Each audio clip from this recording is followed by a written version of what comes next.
Bueno, buen día a todos y totes, buenos días a todos y todas. Si os parece, empezamos.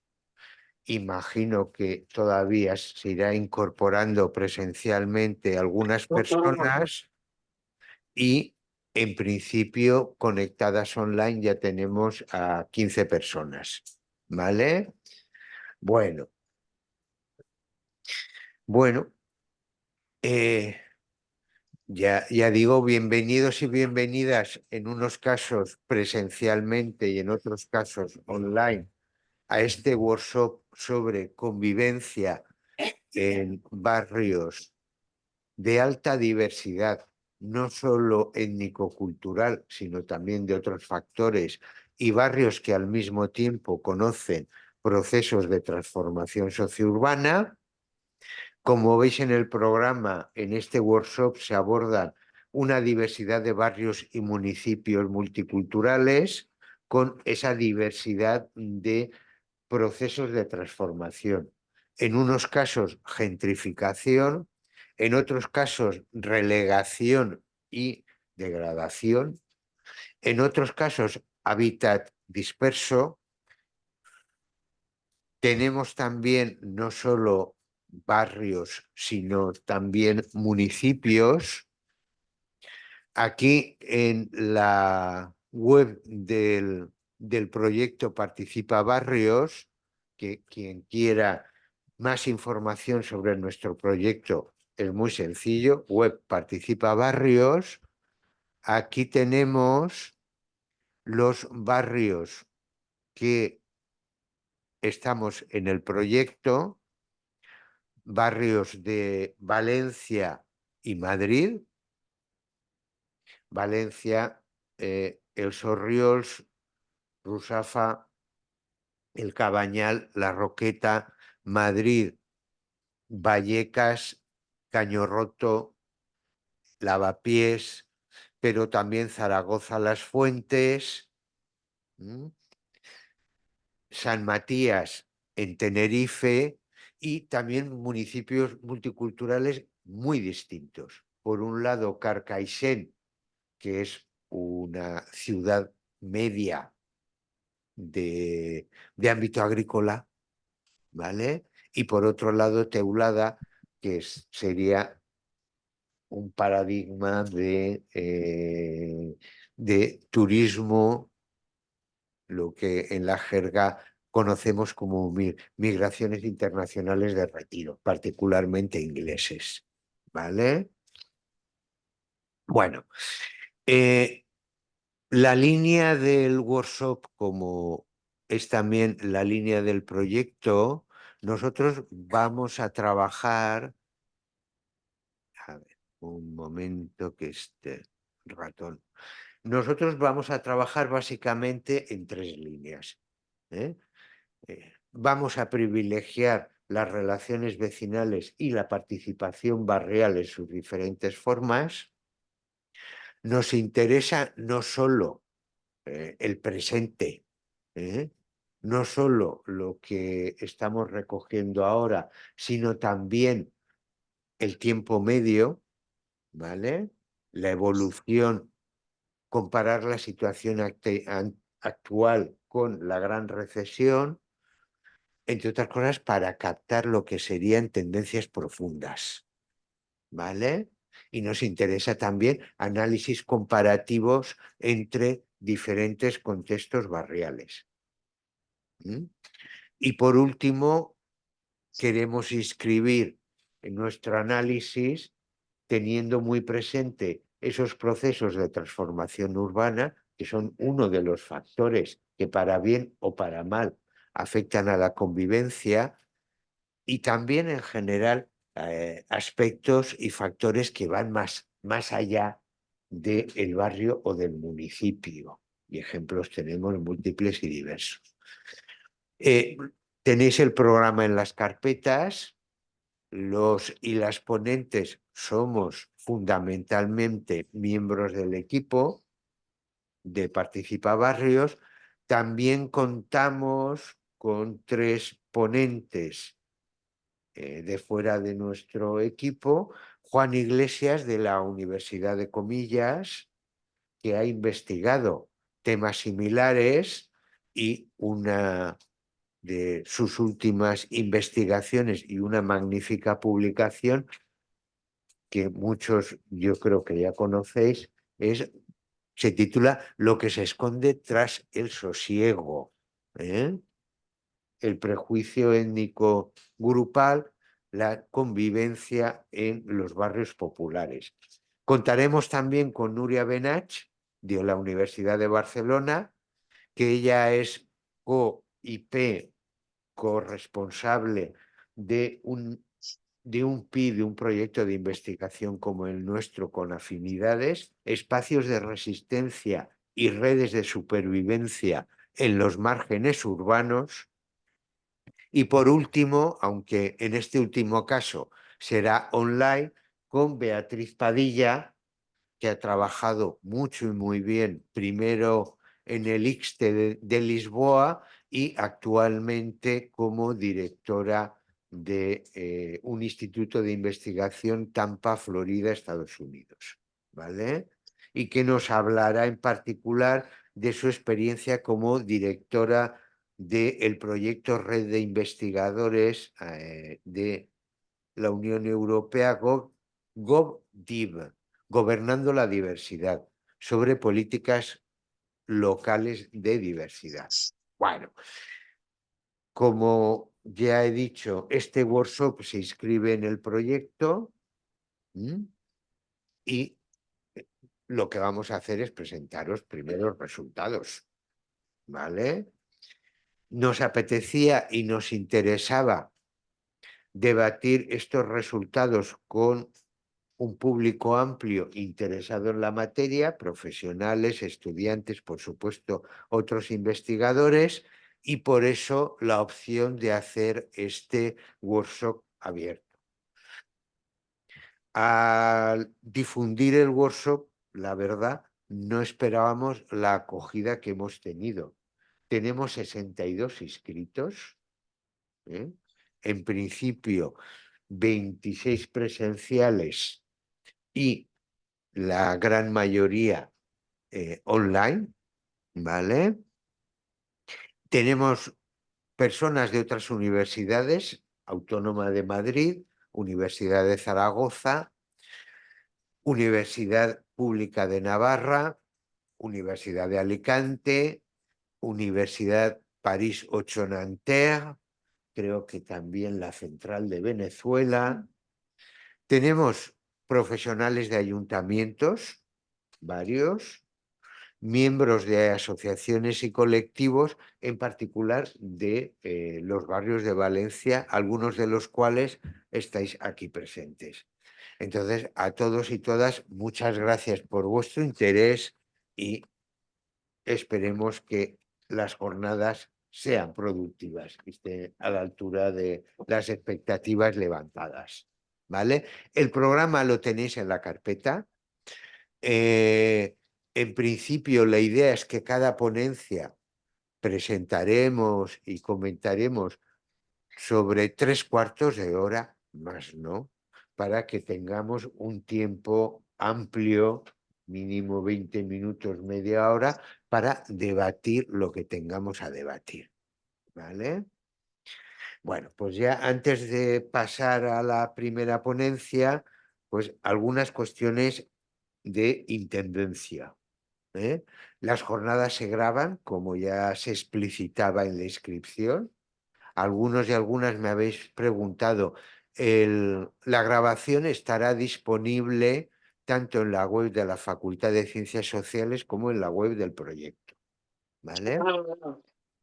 A las personas que les interesa el certificado de asistencia, en términos presenciales, por favor, tenéis fuera, al lado de las carpetas, la hoja de firmas, ¿de acuerdo? Por tanto, no olvidaros de firmar, y ya lo que es online ya controlamos por la propia herramienta. Por último, si hay bien aquí, bien online, aquí, para alumnos y alumnas de doctorado de la Universidad de Valencia, doctorado Universidad de Valencia, o bien que nos lo expliciten en un correo para las personas online, porque no se ha hecho, lo que se ha hecho es decir la universidad de procedencia, y si hay alguien presente aquí, tenemos un pequeño comentario en el primer intermedio. ¿De acuerdo? Pues yo creo que ya está. Y muchas gracias y empezamos.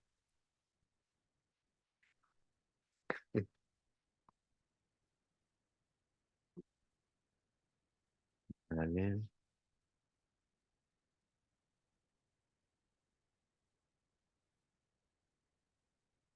vale.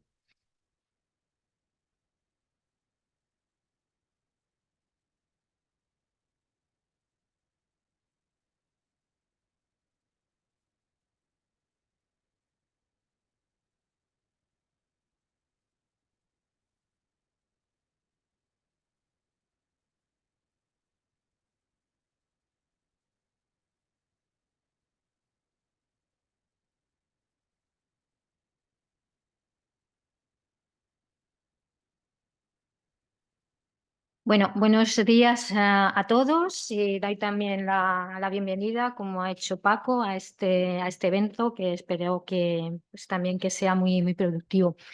Lo primero que esta primera presentación que vamos a tener es un intento de compartir los avances que estamos llevando a cabo en el proyecto de investigación, en concreto en la comparación de dos barrios multiculturales que comparten además procesos de gentrificación y de turistización, que son Rusafa en Valencia y Lavapiés en Madrid. Ambos además comparten pues, ser barrios centrales, ¿vale? Bueno, claro, estamos hablando de barrios multiculturales que están experimentando procesos de gentrificación. Y un poquito sí que queríamos inicialmente pues el explicar un poco en qué marco teórico, conceptual nos estamos moviendo en cuanto a la cuestión de la gentrificación, porque realmente es un proceso complejo y heterogéneo frente a esa idea bastante estereotipada que encontramos en los medios de comunicación, incluso cuando hablamos, ¿no? Así de manera cotidiana, como un proceso único que pasa por una serie de etapas y que en última instancia va a llevar a una homogenización de cada uno de estos barrios y con procesos muy semejantes. Esto responde bastante a los primeros estudios que se realizan sobre gentrificación y que se centran, por ejemplo, en torno a barrios como el de Soho, em, en Nueva York y que pues marcan un poco la idea de cómo se supone que va a ser este proceso. Sin embargo, posteriormente esto va a ir cambiando a medida que se van estudiando otros barrios en otros lugares, en otros países y empieza a verse que realmente es un proceso más complejo y mucho más diverso que se puede dar de maneras muy diferentes en distintos lugares. Por lo tanto, se pasa de lo que podríamos llamar una idea de un modelo único por una serie de etapas, por la cual cada vez la gente que se va asentando en estos lugares tiene unos niveles socioeconómicos más amplios hasta desplazar por completo a la población anterior y modelos que por una parte a veces, o sea, hay como un enfoque que explica esto en función de esa demanda de clases medias de un tipo de vivienda que se adapte a sus nuevas formas de vida, a esos cambios socioculturales que demandan esa vuelta, ¿no? A los centros históricos, y otro enfoque que sobre todo lo centra en la acción de esas, podríamos decir, fuerzas económicas del urbanismo neoliberal, que lo que busca son nuevas formas, ¿no? de explotación, de conseguir acumulación de capital, en este caso en lo que sería el entorno urbano.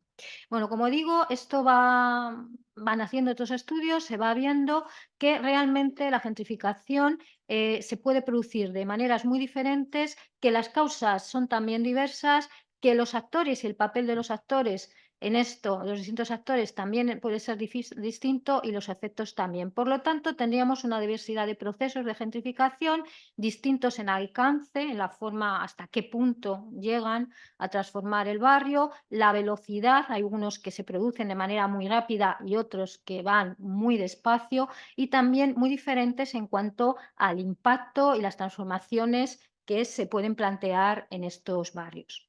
Bueno, por eso es importante tener en cuenta los distintos factores que van interviniendo en estos procesos, factores que por un lado tienen un carácter más general, que tienen que ver con procesos macro, y luego otros factores que tienen que ver con las características, situaciones, coyunturas, idiosincrasia de los barrios donde esto se produce. No voy a profundizar mucho en esto, pero sí recordar, ¿no?, algunos de estos factores generales. Por ejemplo, todo el proceso de terciarización de las economías, fundamentalmente en las sociedades avanzadas, en las sociedades occidentales, que está muy unido a ese aumento y diversificación de las clases medias, ¿no? Cada vez hay más población que se dedica a actividades de servicios que además requieren, pues, unos niveles de estudios, de cualificación más elevados, se incrementan, pues, ese tipo de actividades que tienen que ver con la educación, con la sanidad, con cuestiones creativas, y en el que es el conjunto de la población, pues cada vez tienen más relevancia y más peso estas clases medias. Luego vuelvo sobre esta cuestión. Luego está todas esas políticas de atracción de capitales que tienen que ver con todo ese sistema capitalista neoliberal que busca nuevas formas de acumulación de capital, explotando precisamente lo que ofrece, ¿no?, el medio urbano, y que implica una entrada en competencia por la atracción de inversiones entre las ciudades. Y ahí el tema de la gentrificación va a ser una manera, ¿no?, a través del sector inmobiliario, de conseguir esto. Por supuesto, también hay que tener en cuenta los tipos de ciudad. Esto no se va a dar igual o no va a impactar igual en ciudades globales, como podemos pensar ciudades como Londres, por ejemplo, o como París, incluso Madrid a menor escala, que, por ejemplo, ciudades más de tipo medio. También es algo que hay que tener en cuenta. Volviendo un poco a la cuestión de las características de la población y de las transformaciones, pues cuestiones como la reducción de la natalidad, el cambio en los modelos de familia, de los roles de género, procesos de envejecimiento de la población que tienen que ver con la reducción de la natalidad, van a estar detrás de algunos de los procesos o podríamos decir, de casi todos los procesos de despoblación que suelen preceder al proceso de gentrificación que se da en los centros en los barrios populares de los centros de las ciudades.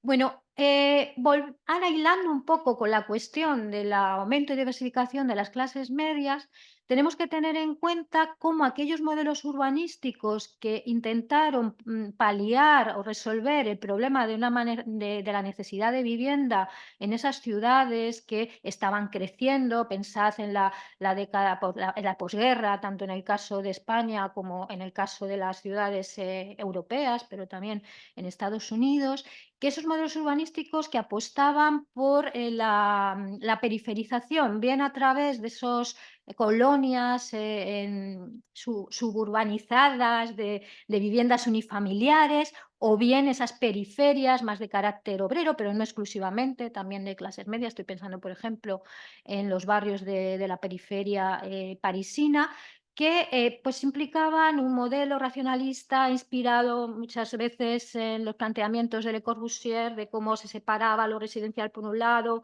lo que tenía que ver con lo laboral, con el ocio por otro, y que en un momento dado van a ser cuestionados, sobre todo a lo largo de la década de los 60, por lo que suponía de abandono de formas de vida vinculadas a lo que eran los barrios tradicionales, donde la sociabilidad vecinal tenía mucha fuerza y que parecía que eso se perdía en esos otros modelos. ¿Qué es lo que sucede? Que una parte de esas clases medias van a apostar por esa revalorización de ese modelo de urbanización, de urbanidad tradicional, y ahí es donde se va a gestar esa vuelta, ¿no?, a los centros de ciudades. Sobre este modelo de urbanidad vuelvo posteriormente. Por lo tanto, a lo largo de esa década de los 60 empieza un poco todo este movimiento de buscar una ciudad a escala humana, toda la cuestión del derecho a la ciudad, lo cual es muy interesante porque paradójicamente es aquí, en esto, donde está el germen de la gentrificación, ¿eh? Lo cual puede parecer que es contradictorio, pero realmente pues parece que es así.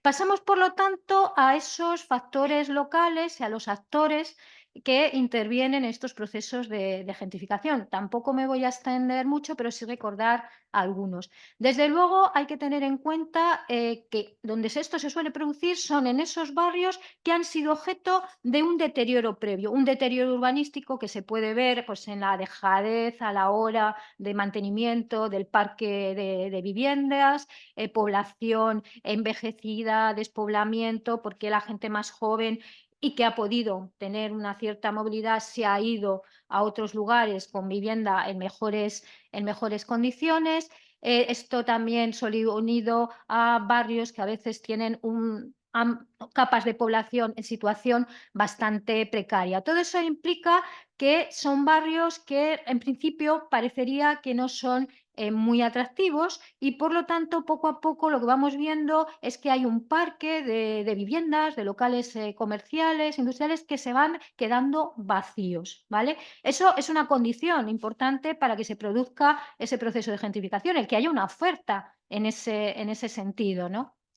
¿Qué es lo que sucede? Que muchas veces también lo que vemos es que son barrios donde la tipología de la edificación tiene un cierto atractivo si se interviene sobre ella, ¿no? Porque son edificios, a veces pues, son barrios, edificios a lo mejor construidos a lo largo del siglo XIX con una determinada tipología que es atractiva.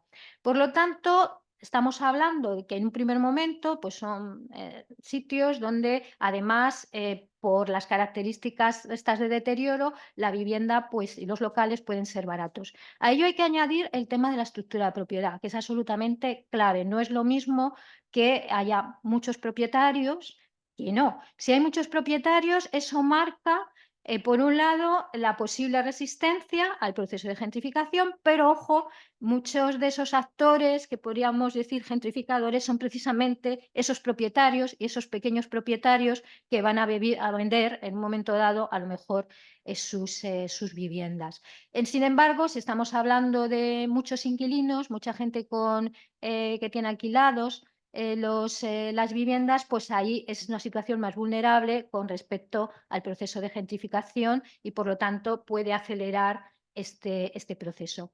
Vuelvo, por lo tanto, a esa característica, a ese rasgo, perdón, a ese factor al que ya me refería al hablar de los factores generales, que es cómo esto se produce, este proceso de revalorización, tanto económica como simbólica, de determinados barrios, que es en lo que consiste este proceso de gentrificación, cómo es en lugares que tienen algún tipo de centralidad ya existente o potencial. Centralidad no solo en el sentido geográfico, de hecho no solamente se produce en centros, en lo que es el centro de las ciudades, sino centralidad en el sentido de que tienen algún tipo de atractivo para esos grupos de población que hemos dado en llamar gentrificadores. Son lugares con una gran densidad, con esta estructura tradicional de edificios unos pegados a otros, muchas veces que contienen una gran diversidad. No es extraño que esto se produzca en barrios que previamente se convierten en barrios multiculturales y que también tienen pues, todo un imaginario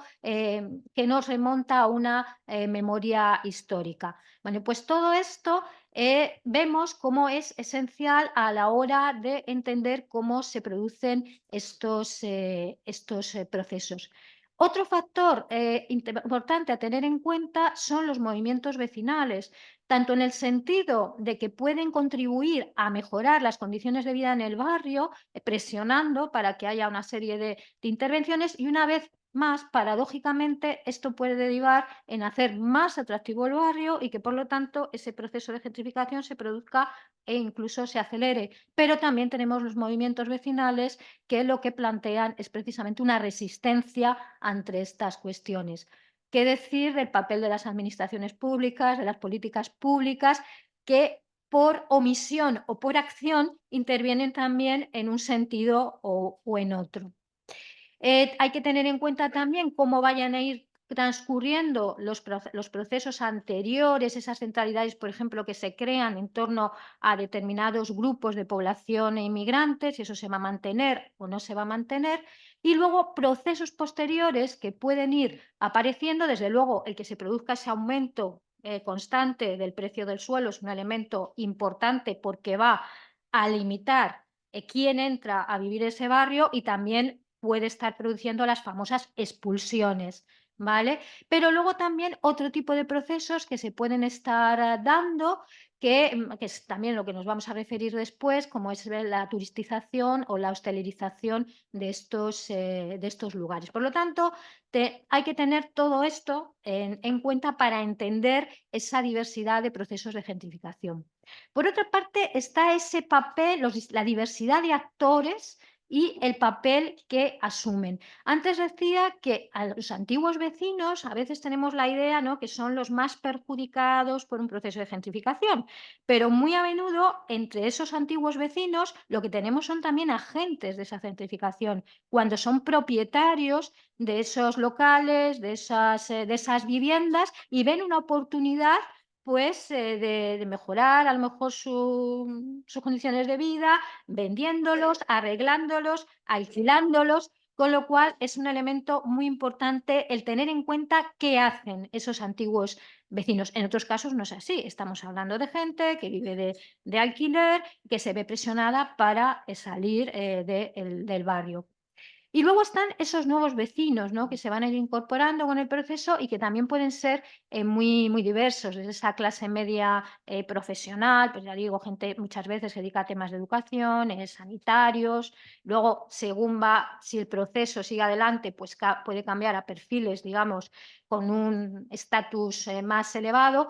Pero luego está también esa clase creativa, muchas veces precarizada y que ve en esos primeros momentos de la gentrificación, una posibilidad de vivir en sitios que están bien ubicados en el centro a un precio más o menos asequible, o incluso lo utilizan como una forma de inversión para tener una cierta estabilidad, ¿vale? Precisamente dada esa situación precaria, inestable de sus actividades. Luego también esto, bueno, esto que etiquetamos como alternativos, pues se refiere a gente que se mueve pues también en torno a los movimientos sociales, compromiso social y que también han ido entrando en este tipo de barrios.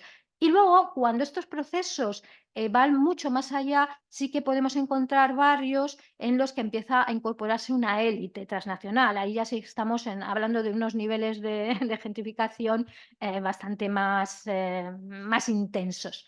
También hay que tener en cuenta los comerciantes y cómo se mantienen o van cambiando. Por ejemplo, cuando vemos que comercio tradicional va adaptándose a este nuevo perfil de población y eso implica también acentuar esa gentrificación que va más allá de lo residencial para ser también comercial. También tenemos que tener en cuenta el papel de los usuarios, es decir, gente que no reside en el barrio, pero que usa el barrio y que a veces contribuyen a ese cambio de imagen, a ese considerar, a esa poner barrios de moda, ¿vale? Que también va muy unido a este proceso. El papel de los medios de comunicación clave, simplemente un dato, hace unos años en un importante periódico norteamericano se publicó una noticia diciendo que Lavapiés era el barrio más cool del mundo. Evidentemente eso tiene un impacto. El tema de las instituciones públicas, de las políticas públicas, ya lo he mencionado, ya digo, por omisión o por acción. Y luego el tema también de esas entidades no gubernamentales, de las asociaciones vecinales, movimientos vecinales, que ya digo, pueden actuar en un sentido o en otro. Y por supuesto el sector inmobiliario, ¿no?, que una vez que ve que hay un potencial en un determinado lugar de especulación y de sacarle partido, pues van a ser también decisivos. Bueno, los otros procesos que no debemos de perder de vista y que pueden funcionar tanto como de manera simbiótica con la gentrificación, se retroalimentan mutuamente o pueden entrar en competencia, son los procesos de turistización y hostelerización, que en el caso de los dos barrios que estamos estudiando, que estamos comparando, están presentes. Esta turistización o turistificación, lo podemos encontrar de las dos maneras, responde a ese proceso de mercantilización, de conversión de los barrios, de las ciudades, en un producto que se puede vender, que se puede consumir y que por lo tanto puede generar esas plusvalías, generar esa acumulación de capital y que implica esas dinámicas de competencia entre ciudades por atraer inversores que muchas veces pues, va unido a la organización de eventos, a la promoción del turismo. Yo creo que aquí en Valencia lo conocéis muy bien esto. Y ahí, luego lo habéis trabajado más aquí desde la Universidad de Valencia. Claro, todo esto implica un enorme crecimiento del sector servicios en cuanto a comercio y ocio que se adapta a estas demandas y implica también esa creación de nuevas centralidades, esa explotación, ¿no? De áreas centrales, semicentrales o incluso semiperiféricas. Es decir, todo aquello que tenga un componente de crear algún tipo de centralidad que sea atrayente. Por ejemplo, lo que se busca es explotar, sacar, digamos, beneficio de determinados ambientes que tienen que ver con la arquitectura. Por ejemplo, en el caso de Rusafa, pues esa arquitectura tan característica, ¿no? Yo creo sobre todo en segunda mitad del siglo XIX, principios del XX, la historia de algún barrio,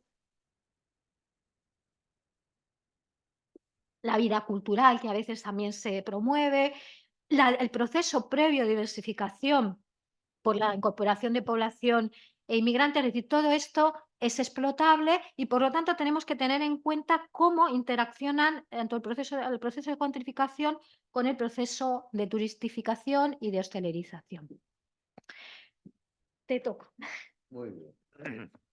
Bueno, Paloma, en la presentación que ha realizado sobre marco de análisis y cómo pensamos la gentrificación, uno de los aspectos que se destacaban era precisamente qué dinámicas de convivencia hay y cómo eso puede afectar, ¿vale?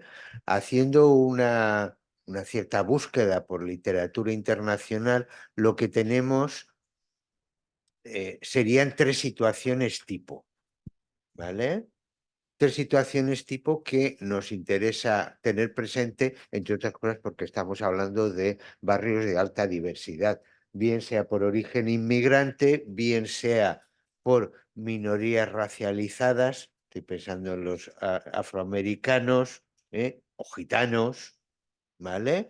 Y básicamente lo que tenemos, ya digo, son esas tres situaciones: copresencia y coexistencia indiferente entre unos y otros mientras actúa el proceso, conflicto y tensión entre viejos y nuevos vecinos hasta el cambio social de residentes y o bien una interacción, en menos casos, pero también una interacción más positiva, una lucha conjunta para limitar los aspectos negativos de la gentrificación del barrio. ¿Vale? Coexistencia indiferente, desde luego, lo encontramos tanto en Montreal como Montreal y otras ciudades canadienses, como en París. ¿Vale? Muchos y diversos barrios. Simplemente lo que tenemos es una copresencia indiferente y los diferentes grupos del vecindario recrean un cuadro de sociabilidad propio con escasa relación con el cuadro de sociabilidad del resto del vecindario. ¿Vale?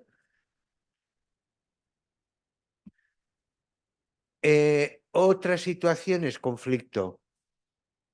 El ejemplo paradigmático sería el concepto de Smith de ciudad revanchista, de gentrificación revanchista, o lo que él, por ejemplo, explica al respecto de la gentrificación en Harlem. ¿Vale? Los nuevos vecinos, básicamente los gentrificadores que ya he comentado, de perfiles variados, pero gentrificadores que ya ha comentado Paloma, imponen su estilo de vida, reurbanizan y en la práctica expulsan. Otro ejemplo bastante llamativo sería la Misión San Francisco. Ahí tenéis la misión. Y ahí estamos hablando de un barrio de clase obrera. Un barrio de clase obrera en que la contradicción surge dentro de los antiguos vecinos.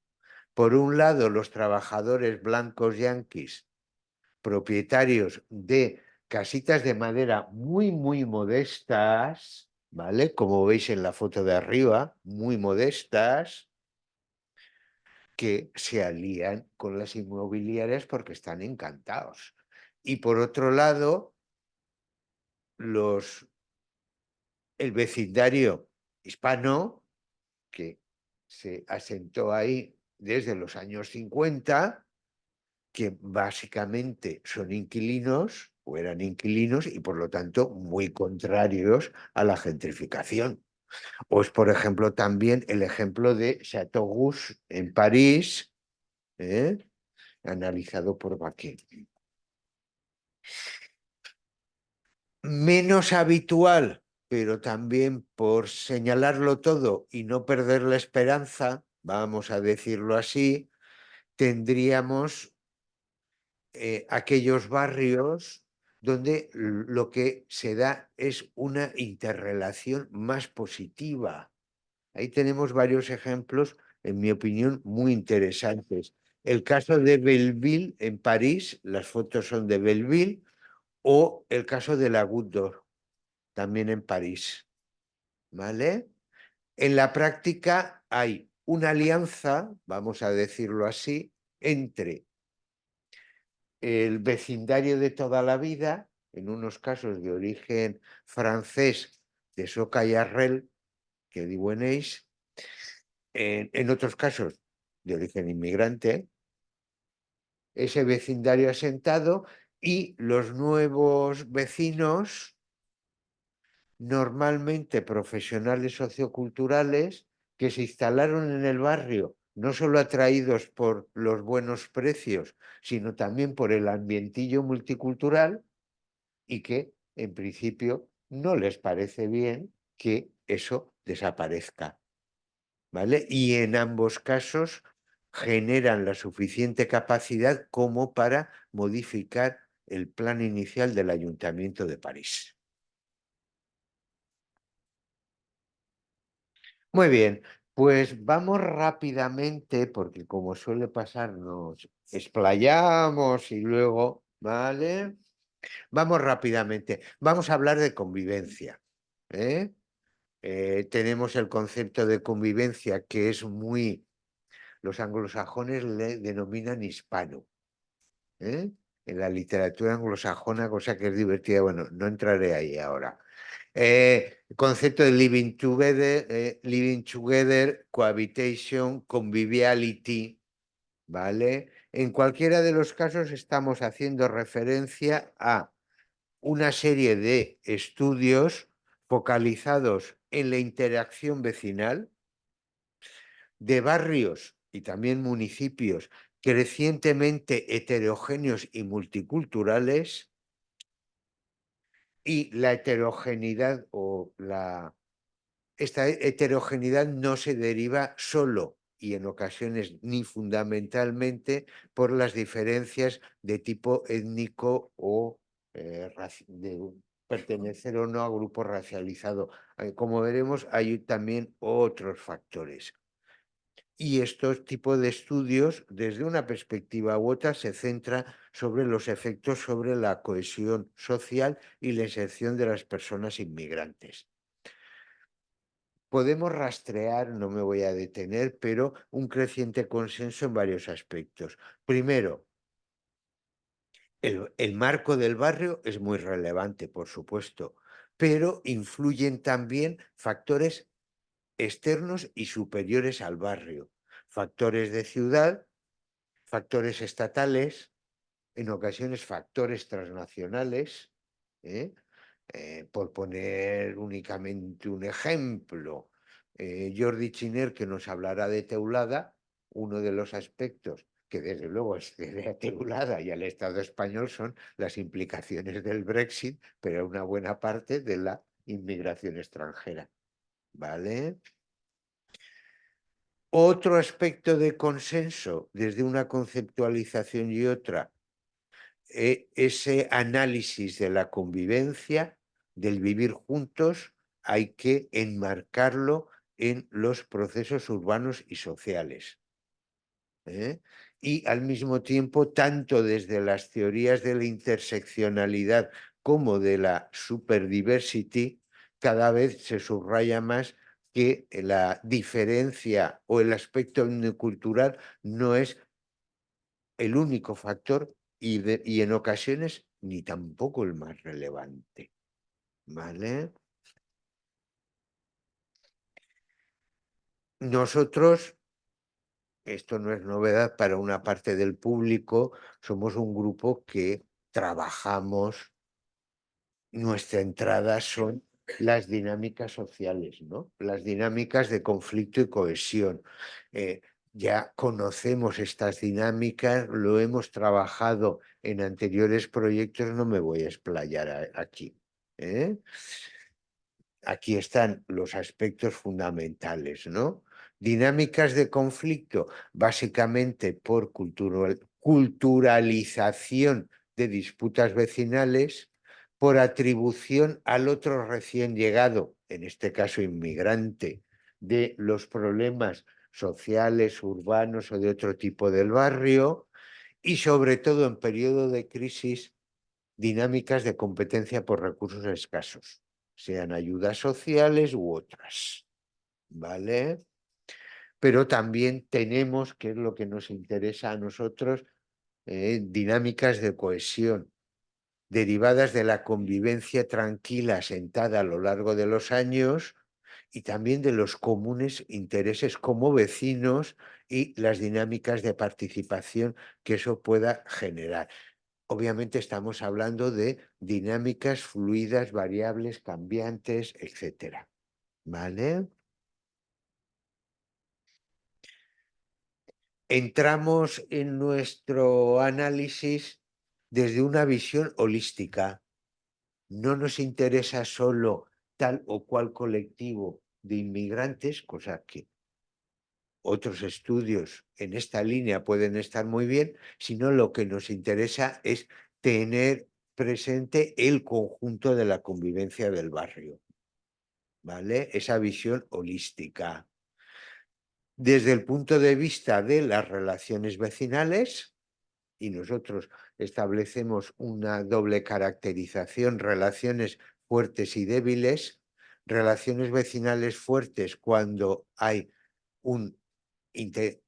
están asentadas en tiempo de conocimiento, hay confianza, hay pequeñas relaciones, hay pequeños episodios, aspectos de ayuda mutua, ¿vale?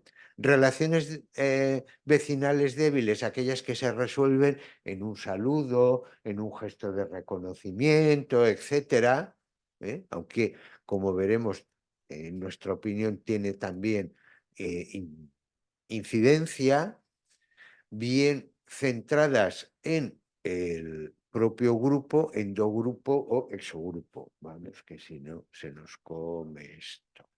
¿Vale? Y por otra parte, lo que sería participación vecinal. De forma muy sintética, en la ponencia siguiente entraremos un poquito más, por lo tanto, en función del tiempo.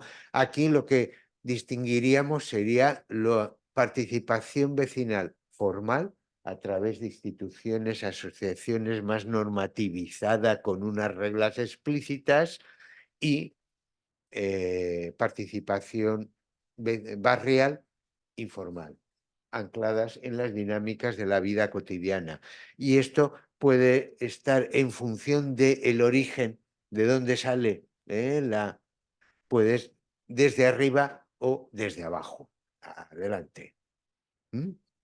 Bien, este gráfico que no sé si desde allá al fondo se ve muy bien, pero bueno, os lo imagináis, este gráfico, y si no, os podéis también sentar más adelante, este gráfico lo que nos muestra es la evolución de Ruzafa Lavapiés en los últimos 20 años. Hay muchísimos aspectos comunes. Sin embargo, lo que tenemos, tanto desde el punto de vista del proceso de gentrificación como de convivencia vecinal, es bastante distinto. Entonces yo voy a acelerar, presentar Ruzafa, espero, en 10 minutillos, porque si no, ¿vale? Bueno, de forma muy sintética, ¿eh? Ruzafa es un barrio popular central de artesanos y comerciantes que, como otros barrios centrales españoles, conoce una pérdida de población, cierre del comercio tradicional y déficit de equipamientos y servicios en la década de los 80 y de los 90. Al inicio de los 90, Ruzafa era un barrio muy precario, con zonas muy precarias, donde se instalan inmigrantes porque tanto las viviendas como los bajos comerciales, que en esos momentos la inmensa mayoría estaban cerrados, estaban a muy buen precio. De hecho, del 95 a 2005, el barrio de Ruzafa podemos considerarlo como el barrio de centralidad inmigrante de Valencia ciudad. No tanto, que también por la proporción de población inmigrante, sino porque en él se concentran la inmensa mayoría de negocios étnicos, de lugares de culto, de asociaciones, lo cual genera una frecuentación muy alta, no solo por los inmigrantes que viven allí, sino en otros barrios. Aquí, por ejemplo, tenemos 2004, cada puntito, ¿eh? Cada puntito es el mapa del barrio, cada puntito es un comercio étnico. 2004, 191, que generan a su vez espacios de sociabilidad específicas. China, magrebí, latina, ¿vale? 95-2005 hay tensiones y conflictos vecinales que el eje central es el eje inmigrantes autóctonos, ¿vale? Hay pequeñas tensiones vecinales derivadas de usos y costumbres muy distintas que están en proceso de acomodación. También influye, retomando la conceptualización de Elías, la divisoria outsider-insider. Yo soy de la casa y usted es un recién llegado, no nos podemos comparar, ¿vale? Pero quizás el aspecto fundamental era la inseguridad y el trapicheo de droga, ¿eh? Y de pequeña delincuencia popularmente atribuido al vecindario inmigrante, ¿vale? Todo ello genera una cierta vivencia de degradación, abandono del barrio, ¿eh? Y en ese caldo de cultivo, la extrema derecha valenciana, en este caso Valencia 2000, en el 97, en 2002, en 2003, tiene diversas iniciativas de concentraciones, manifestaciones, etcétera, ¿vale? Al mismo tiempo, lo que tenemos es una convivencia pacífica pero distante. 2005-2015 podemos decir que se afirman dinámicas de cohesión vecinal y en ese sentido mejora claramente la situación. Por el asentamiento tranquilo del vecindario inmigrante con claro perfil familiar ya de años, ¿vale? Por la percepción de que el barrio está mejorando, se abre un centro de mayores, otro centro de juventud. Entre 2000 11, 12 se renuevan y reforman acometidas y otros aspectos, urbanización de calles. En 2006 ya se había reformado el Colegio Público Balmes, las expectativas generadas por el Parque Central y sobre todo un aspecto que es el que me interesa destacar aquí, las iniciativas del tejido asociativo del barrio, ¿vale? Ante las actividades de la extrema derecha, del tipo el lema, no a la delincuencia, no a la inmigración ilegal, vinculando una cosa y otra, ante esto hay una preocupación. Hay una preocupación importante por parte del tejido asociativo del barrio que culmina en la exigencia de un plan integral para el barrio y la manifestación de enero del 2002. ¿eh? Esto, en mi opinión, es muy relevante, porque más allá de la manifestación que fue muy nutrida, participaron todos miembros de los diferentes grupos del vecindario, la importancia fundamental es que establece un discurso alternativo al discurso de la extrema derecha. Establece el discurso de que los problemas de este barrio no es la inmigración, ¿eh? Los problemas de este barrio no es quien pase hachís en alguna esquina, que a eso nos molesta también. Los problemas de este barrio es que estamos abandonados desde hace 30 años por parte de las administraciones. Y aquí la responsabilidad es de las administraciones. Avante. ¿Vale? Estas campañas, no tengo tiempo a detenerme, pero hay diversas iniciativas y sobre todo tres grandes campañas con éxito. Por un lado, la exigencia de la reforma del Colegio Público Balmes, primeros del siglo XXI. Por otro lado, mejoras en la Plaza Manuel Granero, la única del barrio, y por otro lado la construcción, la exigencia de la construcción del Colegio Público Alejandra Soler, que era una vieja promesa de la administración desde hacía más de 7 años. Son procesos de participación vecinal desde abajo, son por temas muy relevantes para el barrio, vividos como tal, y además participan todos los grupos del vecindario. Aquí tenéis un par de citas, que no lo tenéis para poder, ¿vale? Vamos a ver. Estas dinámicas son dinámicas puntuales, ¿vale? La manifestación, las 3 semanas en que se hace un referéndum popular para qué es lo que tenemos que hacer con el Colegio Público Alejandra Soler, etcétera, son puntuales, pero son muy relevantes. Son muy relevantes porque hay presencia de todos los vecinos y vecinas de todos los grupos del vecindario por un interés común y compartido y además se participa desde la común condición de vecino y vecina. No ya tú magrebí, yo valenciano, unos y otros nos interesa que los colegios del barrio estén bien, ¿vale? Y esto tiene efectos, consolida los efectos positivos del asentamiento tranquilo, facilita profundizar o establecer relaciones vecinales,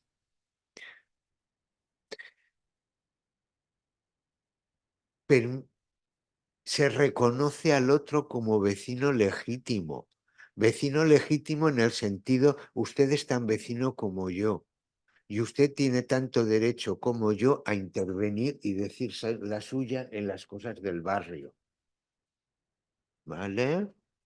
Y luego, a nivel de tejido asociativo, pues establece canales de comunicación y un cierto discurso común, aunque obviamente nos faltan las diferencias, claro. ¿Vale? Algunas de las actividades, la foto más grande en una de las concentraciones festivas en la Plaza Manuel Granero, y el cartel es la celebración de que el colegio en la calle Puerto Rico efectivamente en 2013, después de casi 8 años de actividades, reclamaciones, hacer referéndum, irse al ayuntamiento, pitarle al concejal que venía a visitar, no sé qué, no sé cuánto, al final se consigue. Adelante. Vale. ¿Por qué hablamos de dinámicas de cohesión? Porque hay una extensión y ampliación de relaciones vecinales fuertes. Eso lo facilita. Porque también facilita el surgimiento de relaciones vecinales fuertes basadas en la amistad, en los matrimonios mixtos también, y en estos, bueno, relaciones. Uno de estos ámbitos, por ejemplo, es el colegio. Este es una entrevista a un señor ecuatoriano que él cuenta cómo pues no se perdía ningún evento escolar, porque les encantaba a él y a la señora, ¿eh? Y que los sábados por la mañana cogía a sus hijos y a algunos de sus amiguitos y se los llevaba al fútbol. Es decir, que los otros papás le dejaban a los hijos, ¿vale? Pues eso es confianza en el vecino, ¿vale? Bueno, madre mía. Bien. Proceso de gentrificación a partir del Parque Central, ¿vale? Renovación de vivienda y nueva construcción, y el barrio se encarece y al mismo tiempo ya se empieza a expulsar a familias jóvenes de origen autóctono e inmigrante. Avante. Se da también turistificación.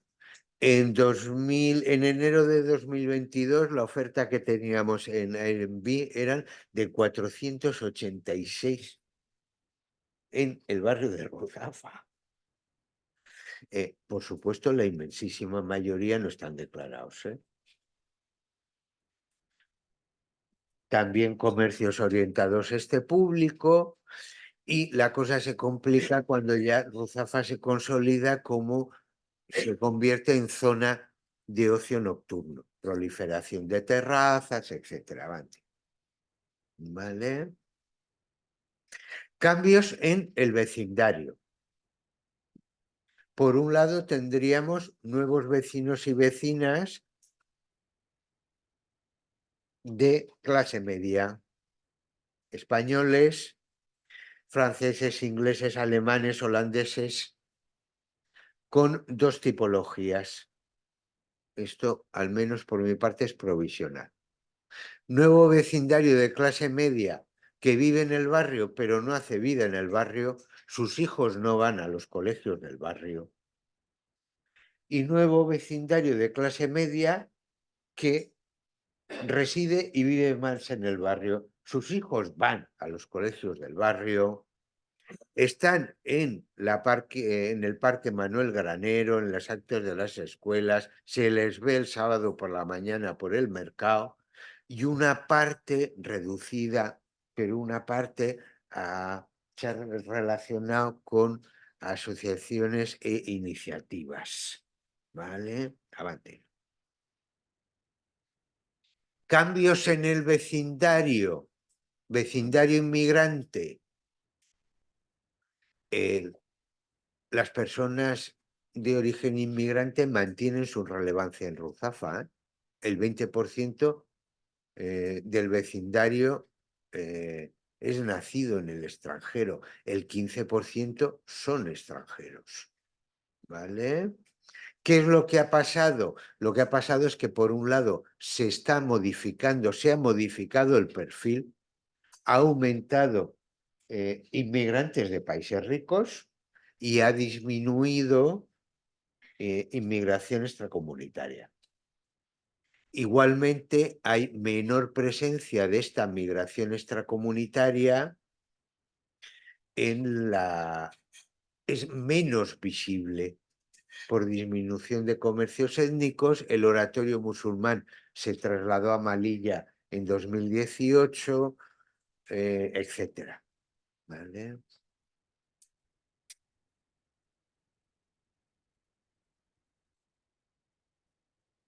Cambios en la sociabilidad barrial. El eje autóctono inmigrante como eje del conflicto se diluye.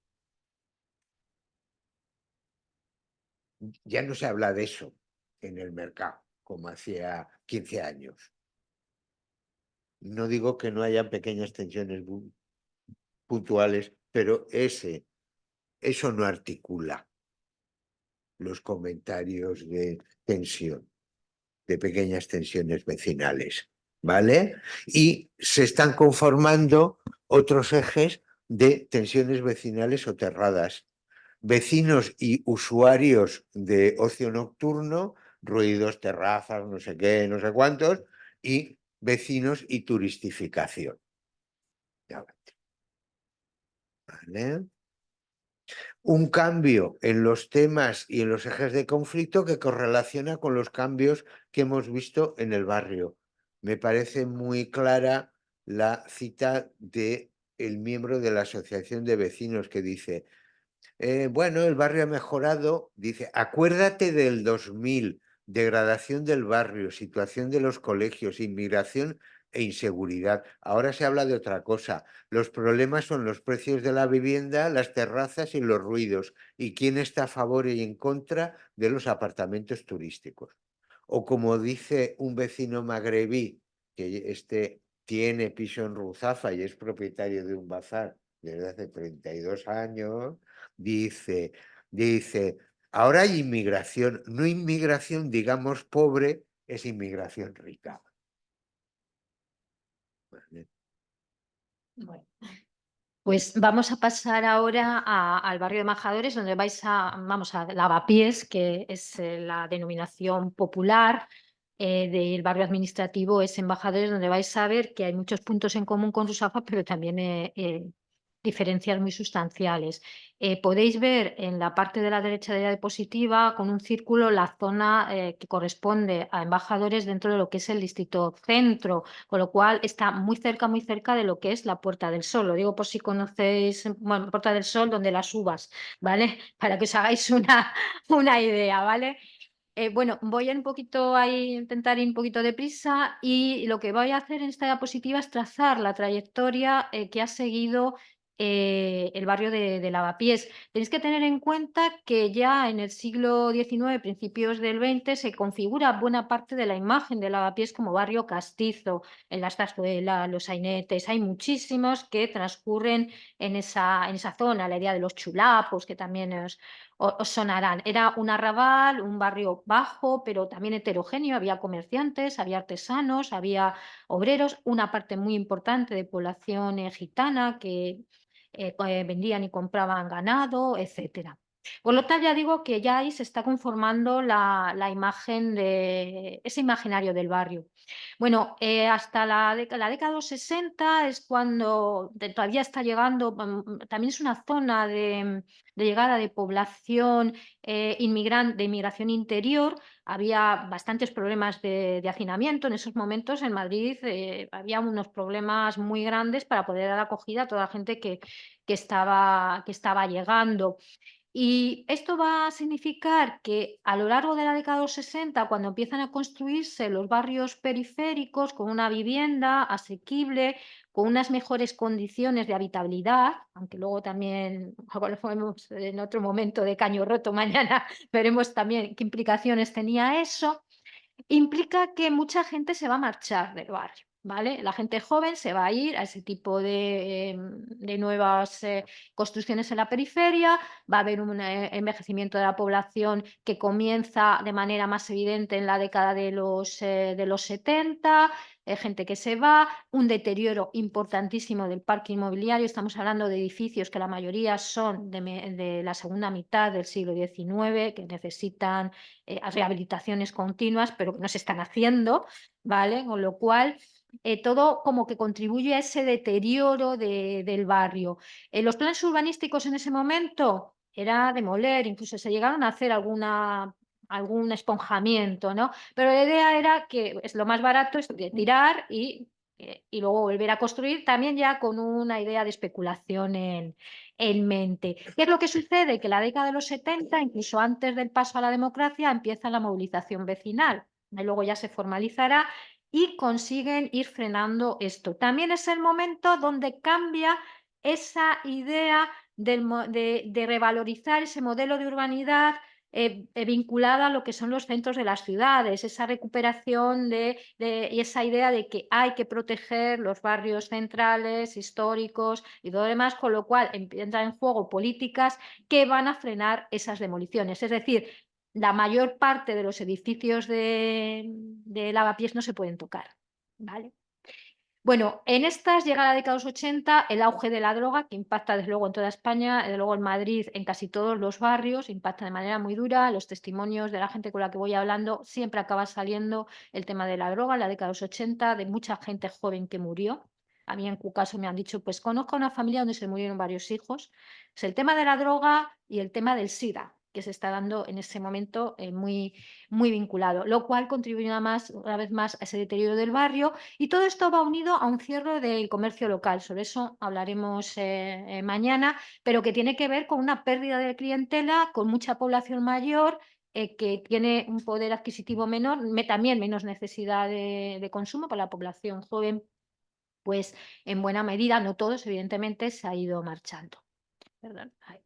Bueno, ¿qué sucede en la década de los 90? Continúa ese envejecimiento y pérdida de población autóctona, ya introduzco ya este término, porque claro, se van quedando libres muchos edificios, muchos locales comerciales y va a ser uno de los primeros lugares de asentamiento de población inmigrante en Madrid y que va a contribuir a generar su imagen de barrio multicultural por excelencia, como pasa aquí con Rusafa. Ese es uno de los puntos, ¿no? Que tienen en común. Continúa siendo esa idea de barrio vulnerable. A partir de la presión vecinal se consigue por fin llevar a cabo un primer plan de rehabilitación integral en los edificios en 97 y ojo porque esto va a significar un primer factor, un primer punto de lo que va a ser posteriormente la gentrificación, es decir, los edificios se rehabilitan, se cuidan, para que os hagáis una idea, había un porcentaje muy elevado en la década de los 90 de viviendas que no tenían el retrete dentro, más de un 7%, puede parecer poco, pero es mucho, y un 21% que no tenían baño dentro. Eso nos hace una idea, ¿no? Claro, cuando tú mejoras eso, también estás mejorando el atractivo que puedan tener estos pisos.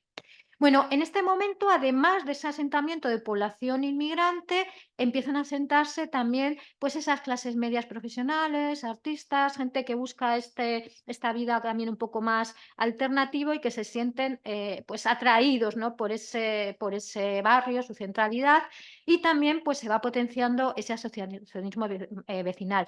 Una cuestión importante a tener en cuenta es que ya desde muy pronto en Madrid, en la década de los 90, hay ya intervenciones del ayuntamiento, planes integrales planes de integración de la población inmigrante, aunque en ese momento pues era un porcentaje no muy elevado, y ya en el 97 se implanta el servicio de mediación social intercultural y uno de los lugares donde se implanta es en el Distrito Centro y de manera muy específica en Lavapiés. Y eso tiene que ver también con que no ha sido un lugar de grandes tensiones en cuanto a esto, sino más bien lo contrario, ¿no? Aunque bueno, siempre ha habido, pero la verdad es que ha habido una buena, digamos, aceptación y elementos de convivencia. ¿Qué sucede en la década del 2000? Pues que se consolida el barrio como de asentamiento de inmigrante extranjero, tanto como residentes como comercio. En este sentido, comparte también con Rusafa la importancia del comercio mayorista, del comercio al por mayor, ¿vale? Que va a tener, además va a contribuir también a esa centralidad, a crear esa centralidad en este comercio. Por lo tanto, se consolida como barrio cultural, pero en 2005 hay un traslado forzoso de ese comercio mayorista a un polígono industrial, pues porque generaba molestias, muchas furgonetas que iban y que venían y demás cuestiones. En 2003 tenemos una segunda fase de rehabilitación que una vez más tenemos que ir asociando con sentar bases para lo que va a ser el proceso de gentrificación y también se genera la área de prioridad residencial que está vinculada al desplazamiento de los mayoristas. Bueno, eso moviliza a los comerciantes que temen que como no puedan pasar coches a la zona, pues que van a perder clientela y lo que provoca es la creación de la Asociación de Comerciantes que va a tener un papel muy importante luego en el barrio, pues mañana hablaré de, hablaré de esto para no entretenerme hoy.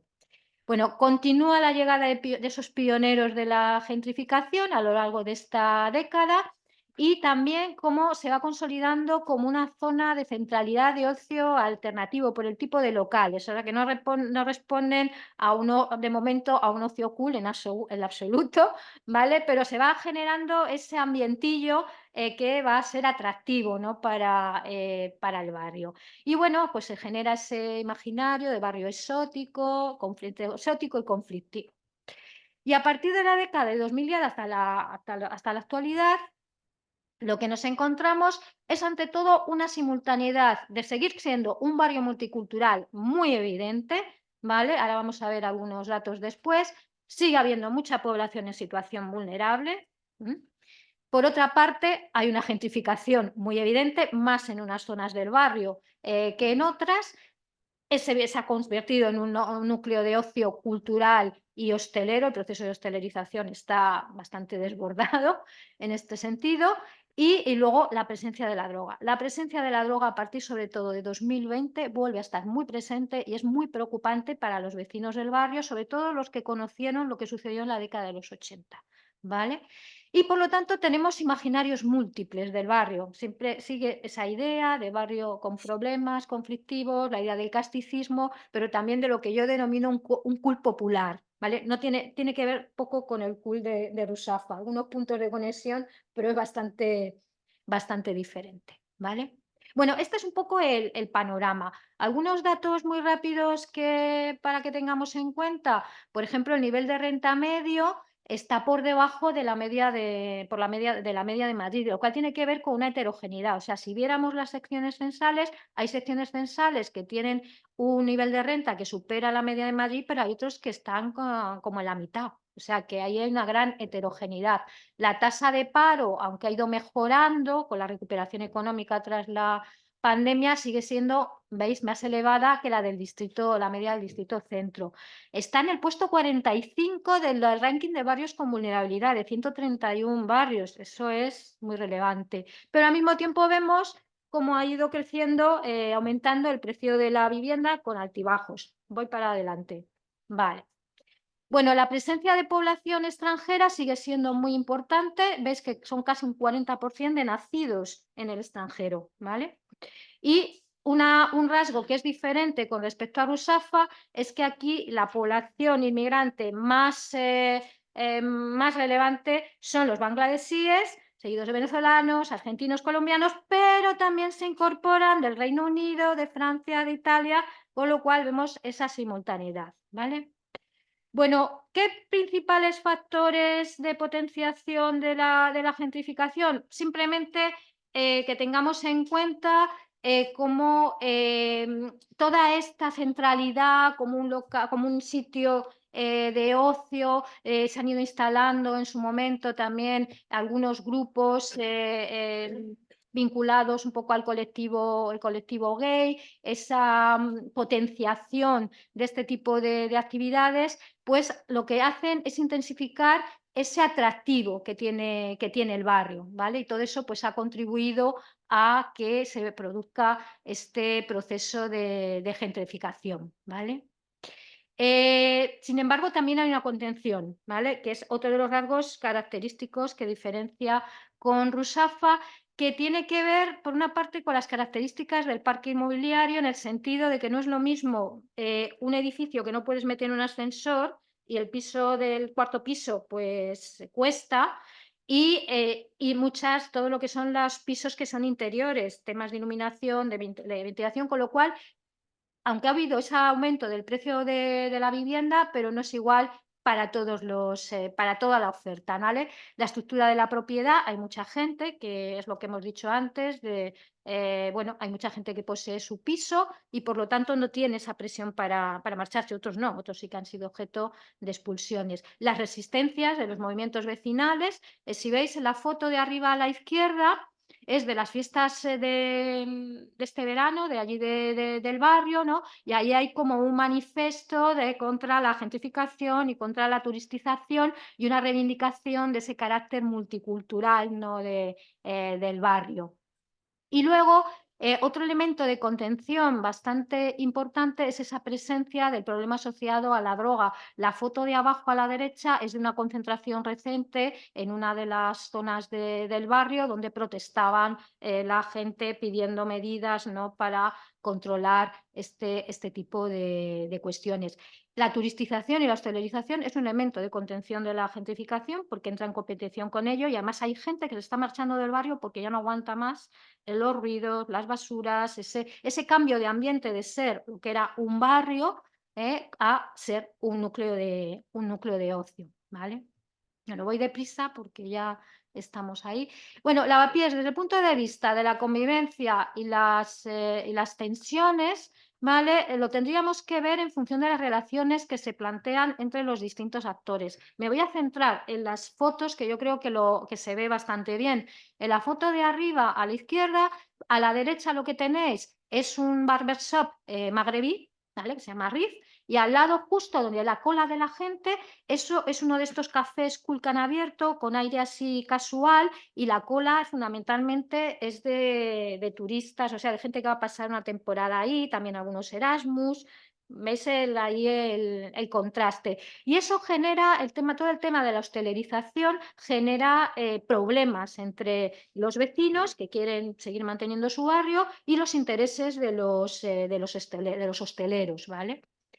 Al mismo tiempo, lo que vemos son muchas iniciativas de solidaridad, de convivencia, con lo que tenéis la foto arriba a la derecha, es de un colegio que está luchando por poder volver al barrio porque está en obras desde hace 5 años y entonces pues es interesante cuando hacen estas movilizaciones, como ves a las mamás bangladesíes que están con los niños, gente de distintos orígenes, allí se juntan y se ve esa solidaridad, esa convivencia.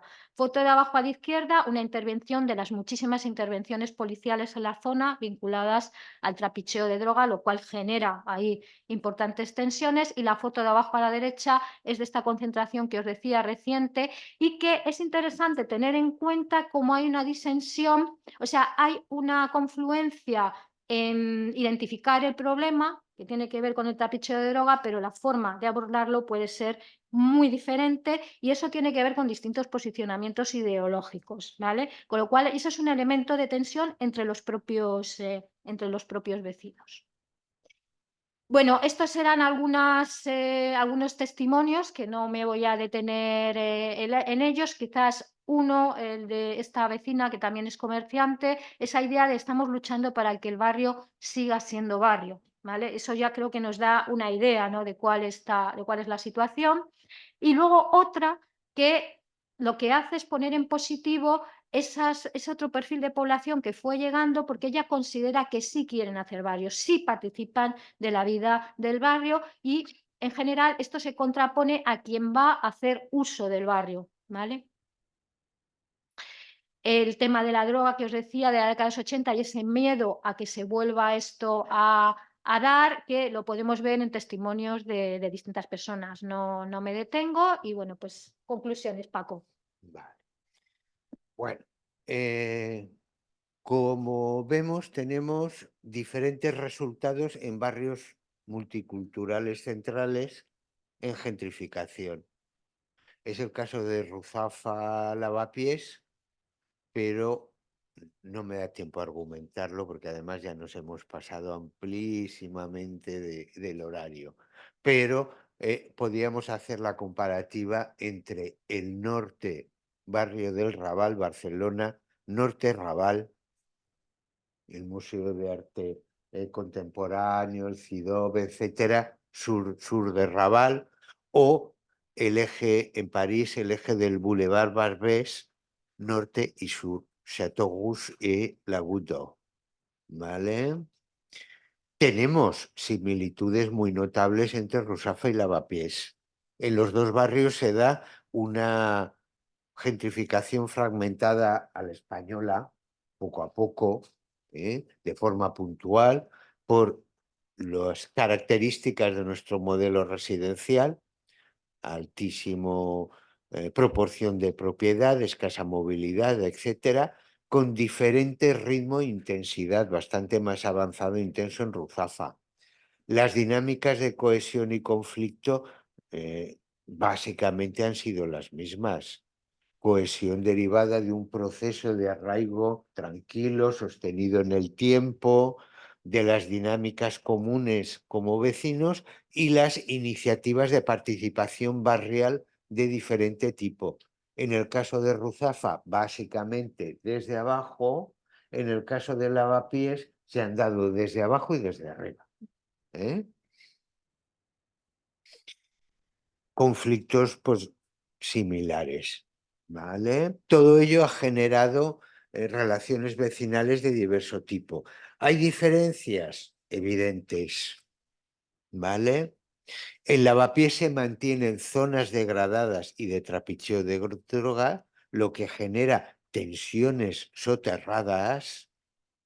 Además, estas zonas inseguras se identifican con determinados grupos de inmigrantes, lo cual, no hace falta decirlo, pues no contribuye precisamente a su buena imagen.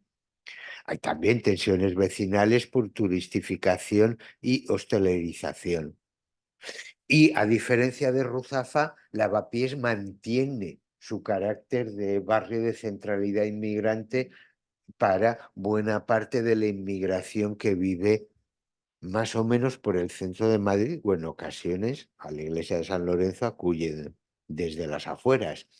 Ruzafa, lo que tenemos es una copresencia indiferente, con excepciones, pero con presencia indiferente entre nuevos gentrificadores y antiguos vecinos. La inmigración como factor de tensión pura y simplemente ha desaparecido y las tensiones vecinales están focalizadas en otro aspecto. En ese sentido, si os dais cuenta, los dos imaginarios que suscitan los imaginarios que suscitan la inmigración son distintos. En Lavapiés, la inmigración se puede caracterizar entre vulnerabilidad y cierto cosmopolitismo, un tanto canalla, vamos a decirlo así, mientras que en Ruzafa inmigración es igual a cosmopolitismo. Por cierto, muy distinto, ya nos contarán mañana, al barrio de Orriols cuando se compara con Usera. No es ese imaginario. Pasa. Bueno, y ya para finalizar, pues ya algunas ya sí, conclusiones, ¿vale?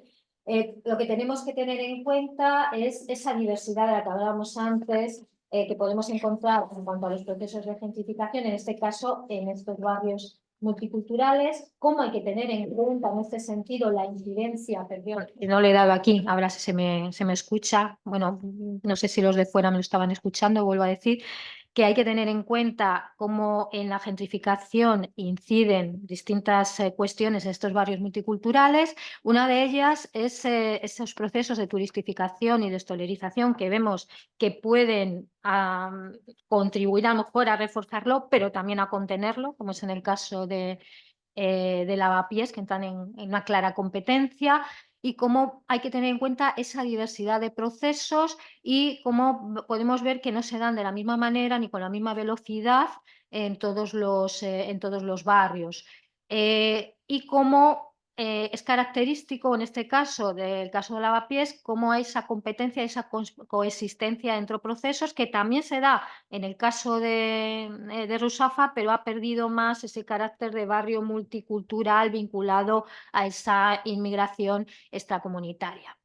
Por lo tanto, factores de dinámicas de cohesión y conflicto en barrios multiculares en este sentido más amplio, no solamente en los que tienen además este proceso de gentrificación, pues hay que tener en cuenta cómo se dan esos procesos sociourbanos, cómo evolucionan, si hay precarización, en qué manera, si hay gentrificación, si hay esa turistización.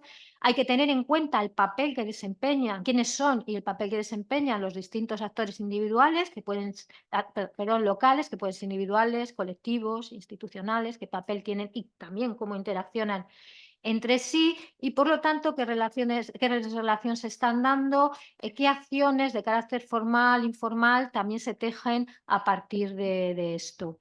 Hay que tener en cuenta también cómo ha sido el proceso de inserción del vecindario inmigrante y cómo esto también puede ir cambiando a lo largo del tiempo y también cuál es ese tipo de inmigración. Evidentemente no es lo mismo ese mantenimiento de una inmigración procedente de los países del sur global que cuando empieza a entrar esa otra inmigración que viene de Francia, de Italia, del Reino Unido. Es diferente, aquí también hay diversidad dentro de ello y qué imaginario suscita esto, que también pues, va a ser muy, muy relevante.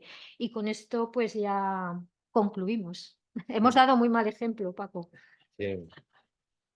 Vamos, vamos a ver. Para empezar, y además precisamente nosotros nos hemos fundido en tiempo, bien, ¿vale? Entonces, hola, Emily.